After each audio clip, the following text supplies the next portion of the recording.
Well, good morning. I'm so glad to see y'all today.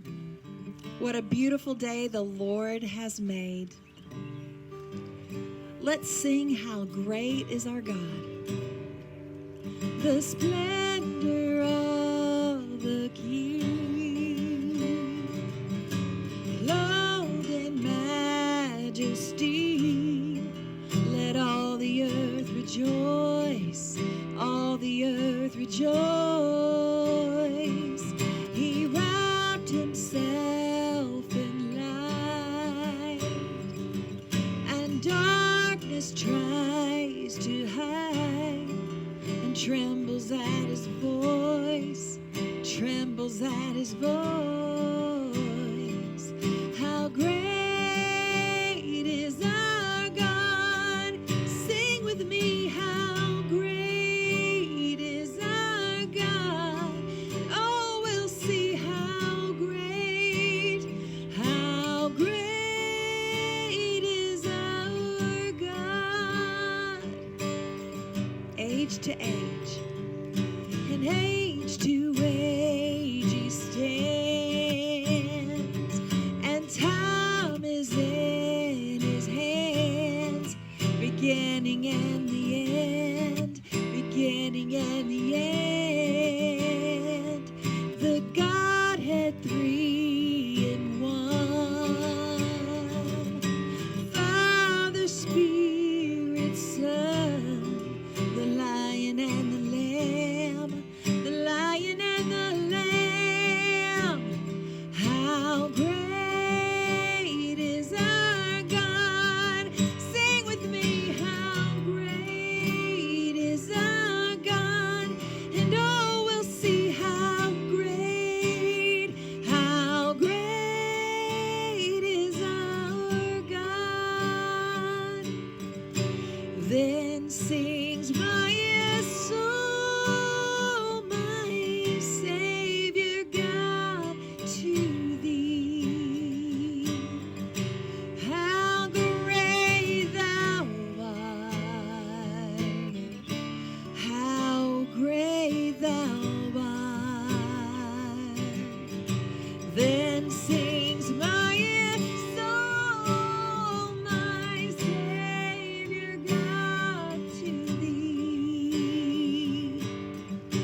How great thou art, how great thou art, how great thou art,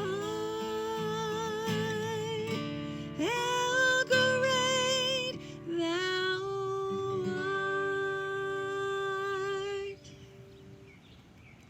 Well, I'm so glad that you're joining us today at Inslee United Methodist Church, either online or in person.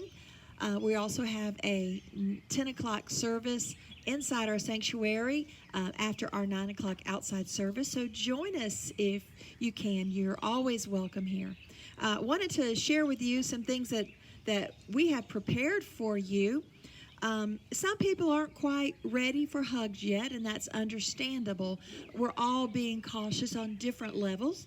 So what we have done, and I have to thank my sweet church family over at Woodbine United Methodist Church came up with this idea. And so they are gracious enough to let me borrow this idea. We have got lanyards with tags in them, and one of them says in the red, "Hi, glad to see you. I'm keeping my distance." So that way you can identify with people who are just not comfortable being approached because they're being cautious. You never know. They may be having someone that they are caring for, if they have health issues, whatever the reason, and we honor that, and they're glad to see us. They're glad to be here, but they just don't feel comfortable being approached, and they're keeping their distance. And then on the flip side, it says, "Hi, glad to see you. I'm okay with talking, but not touching." And it's so hard when you're a hugger not to hug, and I'm a big hugger, and it's really hard for me. This season has been super hard for me because I just love to love on people and hug on people, but this lets you know what they feel comfortable with. And then we've got the green tag. Hi, glad to see you. I'm okay with hugs and high fives. And so you will know. And then after all of this is over and everyone feels comfortable, you can just flip it over and write your name. It says, hi, glad to see you. My name is, and write your name. And so that's a great way to introduce yourself to others so people will see your name in these lanyards. I hope these are helpful to you. We have them for the inside service as well as the outside service, and you never know, you may want to wear them out. So if you run into someone, they know how you feel and what your comfort level is. So enjoy those. Those are our gift to you. This morning, I love the song, How Great Is Our God. It is an older song, but it is a powerful song. And we have been in a series plugging into God's power. It's been an Easter series. And we've been talking about how we plug into God's power that is available to us. And I wanted to share with you this morning, we've been talking about hope and how God gives us hope and the reason for his hope. And I wanted to share with you this morning the fourth reason why we live with the most hope and why we as Christians, as followers of Jesus Christ, should have more hope than anyone else. And one of those reasons is God will never stop loving us. God will never, never stop loving us. Jeremiah 31 reminds us in verse 3, God says this, I have loved you with an everlasting love. Do you know that? I have loved you with an everlasting love. Now, I want to share this real quick. What that means is forever. An everlasting love. That means forever. And you know, so many times we put our faith and our hope and our happiness on somebody to love us. If somebody is loving us, then it makes us feel worthy. And if we don't have that love, if we don't have that partner in life, sometimes people feel like they are less than. But I'm here to tell you right now, you are a whole lot more than that. You mean the world to the Lord because he loves you with an everlasting love. And when you grasp that, how much he truly loves you, then you can set your mind at ease in knowing that you are completely accepted, completely loved and adored. And that countenance of you feeling unworthy will begin to change as you let God lavish his love on you. He loves you with an everlasting love, a love that does not quit, does not give up. Everlasting, forever. God has never made a person that he doesn't love. In fact, you can't make God stop loving you. You can try, but you fail because love is based on who he is, not who you are. God will never stop loving you. And this is the fourth reason I wanted to share with you in this series. You know, Christianity spread so fast because they carried not just a message of hope, but they carried a message of love. Now, God doesn't wait for you to love him before he starts loving you. God loved you first. He loved you first. The only reason that you're breathing is because God made you. He created you for a reason, and guess what that reason is? He created you. He made you to love you. To love you. The most famous verse in the Bible, John 3:16 and 17, that's the next verse. God so loved the world that he gave his one and only Son, that Jesus, whosoever believes in him, shall not perish, but have eternal life. For God did not send his Son into the world to condemn the world, but to save the world through him. God wants you to know his love. God not only wants you to know his love, he wants you to feel his love. Because when you feel God's love, it transforms you, as we were talking about just a few minutes ago. And then you know what? He expects you to pass it on to other people. I've seen God turn the most hateful people into the most loving people. Because when God's love hits your heart, it changes you. Now, you may say, or you may hear people say, well, I know God. Well, I want to ask you a question. If you say, well, I know God, has it changed your life? Has it changed your life? And if you say, well, not really, have you been transformed if you say you know God? Well, maybe a little. No, not really. I submit to you that you don't know God at all. Because something as big as knowing God, when God comes into your life, you can't help but be changed and transformed. When God's love comes into your life, it changes the way you react and respond to everybody else. In fact, Jesus said it like this, John 13, I'm giving you a new commandment. Love each other.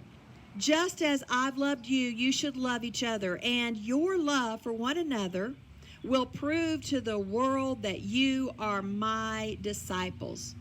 Your love for one another will prove to the world that you are my disciples, says the Lord. You know, that tells me that I have to love my enemies. I have to love those who have persecuted me. I have to love those who have done me wrong, right? And it's hard to do when you know sometimes wrong has been done on purpose. It's tough. It breaks your heart. You grieve over that. But Jesus has given us the example. Even when he was persecuted and dying on the cross, his words said, Father, forgive them, for they do not know what they're doing. They know not what they do. So our stance, God, if they really knew what they were doing, if their lives were really transformed, you created them, you loved them with an everlasting love. And if they were really transformed the way that you desire, they wouldn't be doing this. So Father, forgive them. And I choose to forgive them because they just don't know what they're doing. Their heart has a barrier. But God, I just pray that you'll open that barrier where healing can begin in their lives and their lives can be transformed. Open their eyes, Lord, so that they know you above all. And in knowing you, they will be transformed. And Lord, open my eyes to forgive and open my heart to forgive. Even though I don't want to, but open my heart to forgive anyway. Father, forgive them, for they know not what they do. And when your life is transformed by the love of Christ, you can start practicing that. And then all of a sudden, bitterness and anger and resentment will not be able to take a hold of you, because you are remembering to practice what Jesus taught us. In this life, you will have trouble. You will have tribulation. You will have people who are unforgiving and ugly and mean. But we continue to remember what Jesus Christ did for us. He forgave us while we were yet sinners, so we in turn can forgive others as well. You know, years later, John, one of the original 12 disciples, he would re-emphasize this in 1 John chapter 3. He wrote this. This is how we know who the children of God are. Anyone who doesn't obey God's command and doesn't love others is not a child of God. This is the message we've heard from the beginning. We must love each other. That's the kind of thing that God changes in your life. You start loving even your enemies. You start praying for your enemies when God comes into your life. The most amazing conversation in the Bible, one of the many amazing conversations in the Bible, is this man named Paul. He later became St. Paul.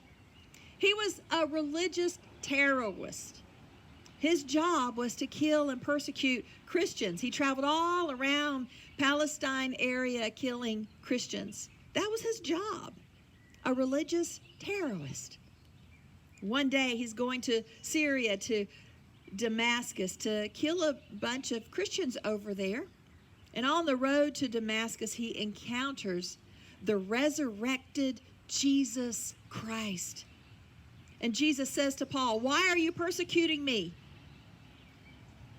And he falls to his knees. And he says, "My Lord, my God." When Jesus says to him, "Why are you persecuting me?" And that same man who was a religious terrorist becomes an apostle of love. An apostle of love. Paul wrote the most beautiful words on love ever written. I encourage you to read it in your Bible, in your private time, and just take a hold of those words. 1 Corinthians 13. This is the love chapter that I love to even use for weddings. Now, the fifth reason why we who are followers of Jesus Christ have more hope than anyone else is we have significance. We have significance from knowing our Lord and Savior Jesus Christ. My life has meaning now. It has meaning, significance. You can fill your life with power, prosperity, possessions, all the pleasures known to men. And then there's still an emptiness. Have you ever figured that out? Whenever you fill your life with things that you think that you really, really enjoy, and then all of a sudden, they just don't satisfy you anymore. That song, that old hymn, "Only Jesus Can Satisfy Your Soul," rings true. He is the only one, knowing the Lord. There's a big hole when you try to fill that emptiness with a lot of other stuff. Money, sex, achievement, success, pleasure, sports, hobbies, all of those are good things. But they're not going to take you to a place of knowing the Lord intimately. They won't take the place of knowing the Lord intimately. At some point, even when you're living that good life, you put your head down on your pillow at night and you say, "There's got to be more to life than this. There's got to be more to life than this." I remember at one of the heights of my career, the corporation that I worked with set me up in a beautiful penthouse suite overlooking the city of Atlanta. It was just gorgeous.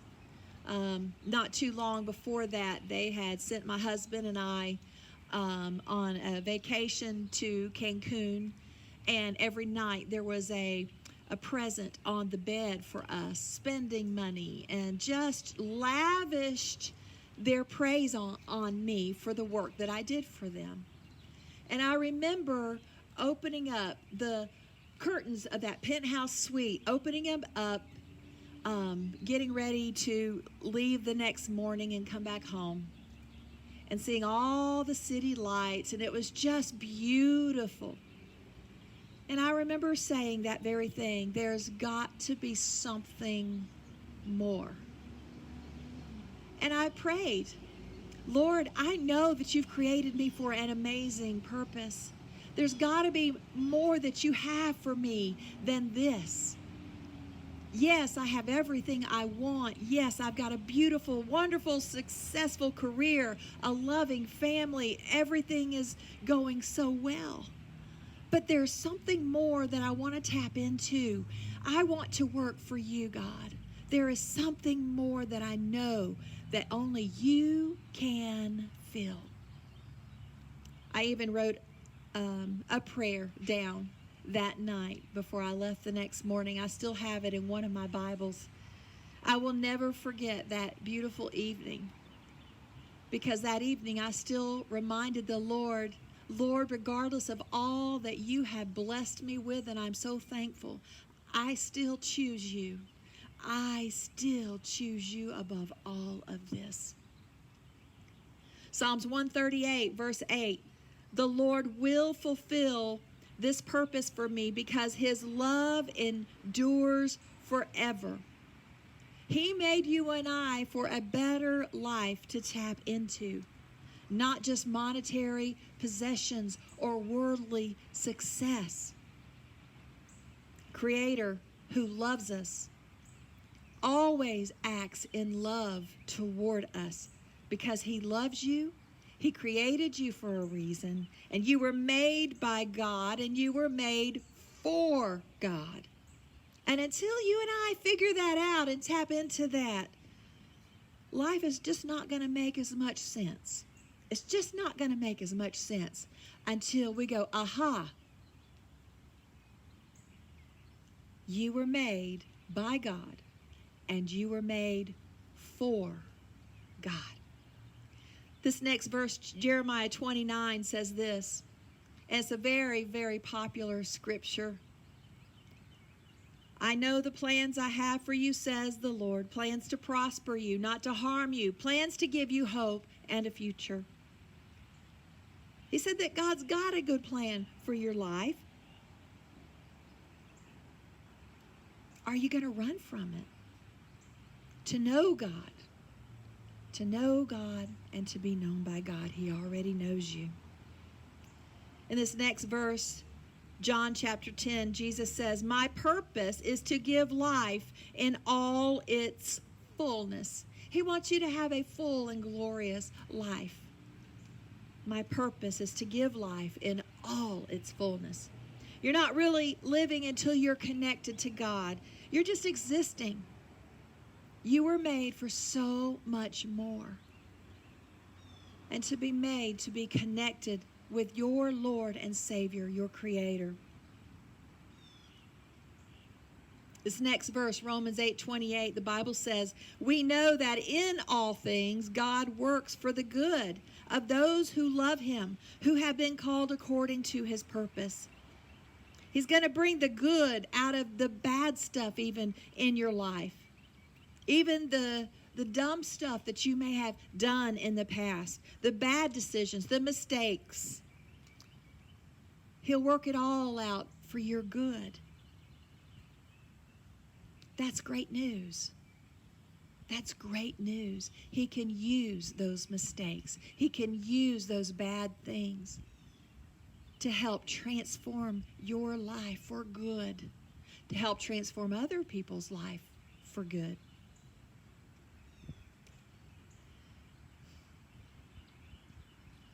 There's a verse that is kind of a tender verse I wanted to share with you. I don't like it very much, and neither of us really do, but it really does hold true, and we need to think about this scripture. If you insist on saving your life, Jesus says, you're going to lose it. In other words, if you're going to go your own way, or you're going to go with God's plan, the choice is yours. If you insist on saving your life, you'll lose it. Only those who should give away their lives for my sake and the good news will ever know what it means to really live. So what is it saying here? Only if you give your life away will you ever really know what it means to live. And you will understand that when you tap into the connection to our Lord and Savior, Jesus Christ. When you give your life, he gave life to you. And when you give your life back to him, Lord, you have me hook, line, and sinker. Whatever it is that you want from me, Lord, I am yours. And then you will really begin to know what it's like to really live that full life that he created you to live. That's what that verse means. Do you know what you would die for in life? If you don't know, then maybe you're not ready to live. You see, after the resurrection, first tens of thousands, then hundreds of thousands, then millions became followers of Jesus Christ. And now there's billions today, as we shared last week.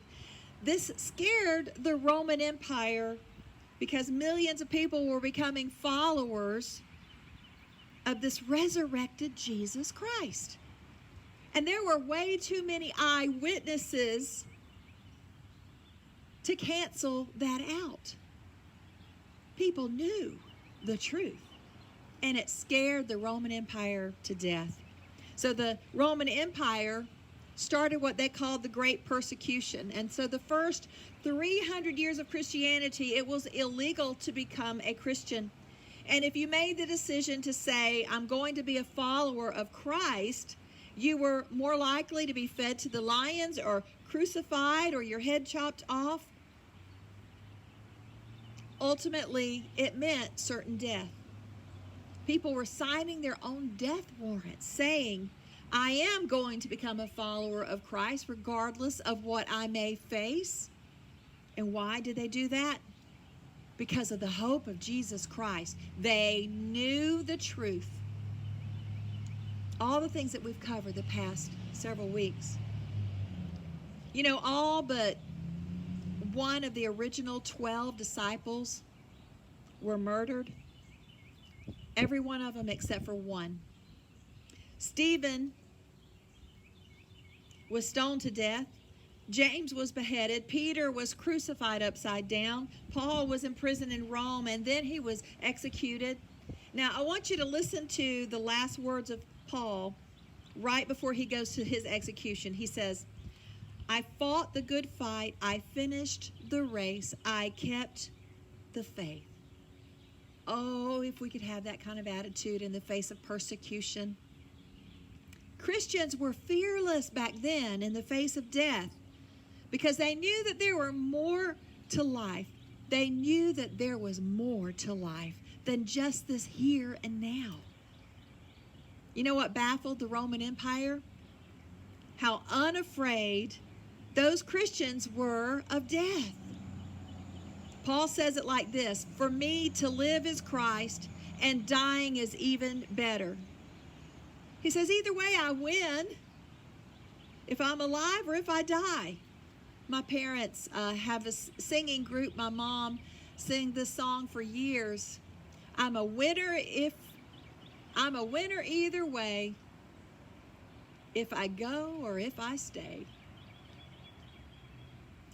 And so what he's saying is if I die, I just get to go to heaven sooner and I can't lose. So what does the Roman Empire do with someone like that? Today, American media doesn't really report this, but a 250 million, it's 250 million Christians live in lands where they are persecuted for their faith. About 90,000 Christians are killed every year right now. And for the last 10 years, it's been over 1 million believers. Christian believers have been killed in the last 10 years, over 1 million. Wow. There's still persecution in this land. Why am I a Christian? Because I know there is more to this life than the here and now.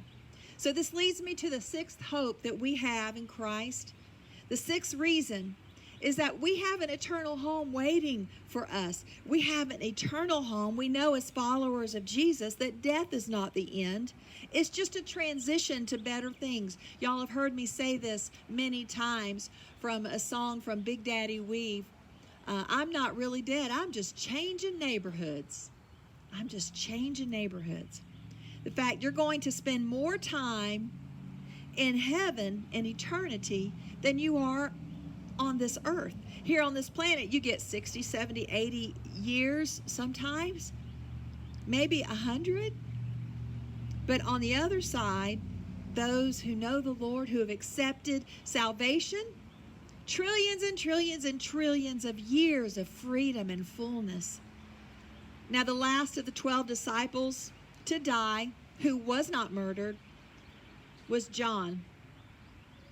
The Romans actually tried to poison him, and he was the only one not murdered. The poison didn't work, so they exiled John to a prison colony on an island called Patmos in the middle of the Mediterranean. And he actually lived to be a quite old man in the island of Patmos in this prison. And by himself, there in his old age, he wrote the last book of the Bible, which is called Revelation. And it is a vision of what heaven is like, what heaven's going to be like, indescribable. You and I try to understand what heaven's going to be like, but we don't really have that brain capacity. It's going to be beautiful. It's going to be amazing. As beautiful as this planet is, and we see all of God's creation and its beauty, even in the midst of the brokenness we also see, we still find beauty here because God created. And it is beautiful. And he created you and I are beautiful. He said we are good. His creation is good. The sun rises, the sun sets, the mountains and trees, the beautiful flowers, the oceans, the beauty of God's creation, even in this imperfect planet. Imagine what a perfect place it's going to be like in heaven. All the sounds and the colors and the smells and the taste. Many of us have this vision of heaven as this very white place, and we have clouds covering us up to our knees. Oh, but if God created something this beautiful here on earth, can you imagine how much more glorious and brilliant heaven will be? 1 Corinthians chapter 2, no eye has ever seen, no ear has ever heard, no mind has ever imagined the wonderful things that God has prepared for those who love him. For those who love him.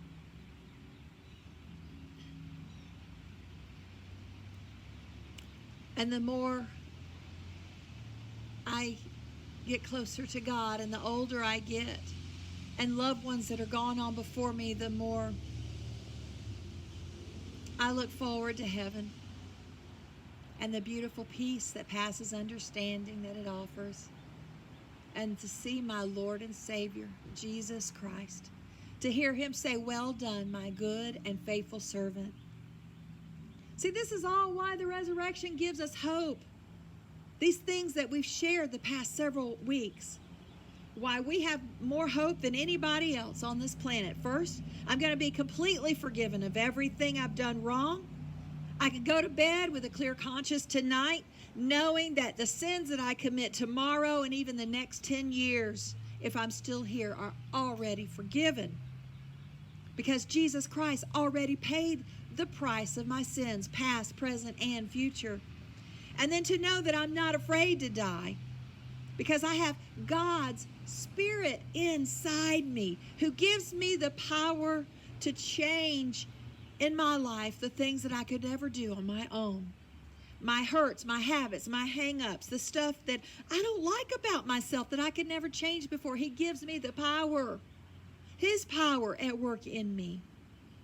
I have God's Spirit inside me to strengthen me. And I know that God will never stop loving me. Doesn't matter what I do, the choices that I make, he will never stop loving me. And I know that I'm living for Jesus, and that he loves me with this everlasting love that we shared at the beginning of this message. And there is no question that I'm going to heaven. You know what my prayer is for you? Is that you would have that kind of confidence, that you know that if you died tonight, that you'd be certain you would be going to heaven. See, having hope is not good enough. Hope is good. God wants us to have hope. But you need to be certain. You need to be certain, and God wants you to be certain. If you were to stand before God, Are you sure that you're going to be going to heaven? Oh, well, I've tried to be a nice person. Wrong answer. You can't be good enough to get into a perfect place. Heaven's perfect, neither we're not. I'm not, you're not. You need a Savior. And that Savior is Jesus Christ to save you from all of your sins so you can enter into this beautiful, perfect place. See, if Jesus didn't die on the cross for you, it was a total waste of his blood. And there's only one way. Jesus went back to heaven and he said to his followers, "Let not your heart be troubled. Brothers, don't get discouraged. You believe in God, believe also in me. In my Father's house are many mansions. If it were not so, I would have told you. I'm going to prepare a place for you, and if I go and prepare a place for you, I will come again and receive you unto myself, that where I am, you may be also." Doubting Thomas, he said, "Lord, we don't know where you're going, and we don't know the way." And Jesus says, "I am the way, the truth, I am the life. No one comes to the Father except for me." Jesus rose from the dead. He was crucified. He died for our sins, resurrected, and he lives again. My prayer for you is that he will open your eyes, that you will have a moment of clarity to know that you need Jesus Christ as your Savior. 1,000 years before you were born, today, God knew that you would be listening to this message. He wanted to get your attention for just a few seconds. He's known everything about you from even before you were born. He saw you formed in your mother's womb, and he's loved you every day of your life. There's not been a moment of your life that he was not paying attention to you. He's seen the ups, he's seen the downs, he's seen your highs and your lows, the good, the bad, and the ugly, and yet he has never stopped loving you. He wants you to know that your past is forgiven, and you have to trust him and ask him into your heart. Make that choice to let him love you and learn to love him back. Learn to know him. He wants an intimate friendship with you, a relationship. You might say it might be a little bit late. It's never too late to give your brokenness to God. We're all broken. We're all broken. But you can begin to heal that brokenness when you allow Jesus Christ into your life. And he can give you that life of contagious hope and confidence that you need. God has been preparing you to even hear this message today. The Bible says in Romans chapter 10, if you confess with your mouth that Jesus is Lord and you believe in your heart that God raised him from the dead, you will be saved. And that's what Jesus did for us. That's the reason why we celebrated Easter, and we celebrate Easter every day of our lives, because he is risen. We serve a risen Savior who loves us. You confess with your mouth, you believe in your heart that Jesus is Lord. Basically, that's saying, Lord, you're God and I'm not. Lord, lead me in the right direction as my Creator. It means to confess that Jesus is Lord with your mouth and with your heart. I want to pray for you if you do not know the Lord, if you've strayed away, or if you just need to have this new sense of hope. Let's pray together now. Father, I thank you, Lord, for what you did on the cross for us. Because of what you did, we can be Easter people every day of our lives because of your everlasting love. Lord, I thank you for what you did on the cross for the person listening to me right now. Lord, thank you for giving everything that they have done wrong. Thank you that they don't have to fear death. Thank you that you put a spirit of love inside of them when they ask you into their heart. That you put a right spirit within them, Lord. That you give them your power to withstand anything that they are facing. Your strength. Lord, remind them that you will never stop loving them. Thank you, Lord. Thank you, Lord, for those that are hearing this message, Lord. May it transform lives, Lord. May their eyes look to you, God, as their Lord and Savior. In Jesus' name, amen. Thank you for joining us today. I look forward to seeing you again next week. And please let us know if you have any prayer requests. I would love to pray with you. And if you want to join us for our 10 o'clock service inside our sanctuary, you are welcome every Sunday. We'll see you soon.